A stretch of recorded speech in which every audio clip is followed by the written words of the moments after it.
Bismillahirrahmanirrahim. Ni ada soun ya, direndam dengan air biasa je. Ada setengah biji bawang, sedikit carrot, cili padi, cili besar merah tu potong ya. Letak air dalam kuali tu, masukkan bawang, masukkan carrot, masukkan cili. Dimasak hingga bawang tu masak ya, carrot dan carrot tu lembut. Masukkan garam dan serbuk perasa. Nanti kalau air tu dah banyak, kita tambah garam lagi. Dah mendidih tu, kira carrot tu dah lembut lah ya. Masukkan soun yang direndam tadi tu. Kalau tak rendam pun masuk terus pun okey je, dibasuh dulu ya. Soun pun nampak dah lembut ya. Tambah air ya. Sebab soun tu kalau dimasuk dia kembang, air tu jadi kurang.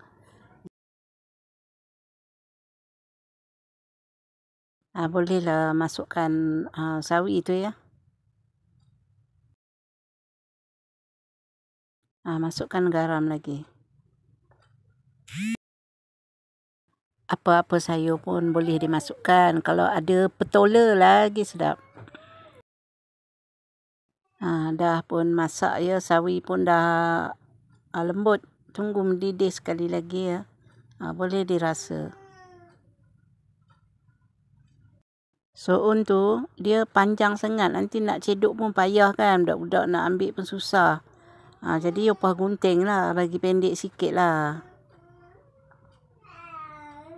Assalamualaikum warahmatullahi wabarakatuh. Jumpa lagi di lain video. Selamat mencuba ya.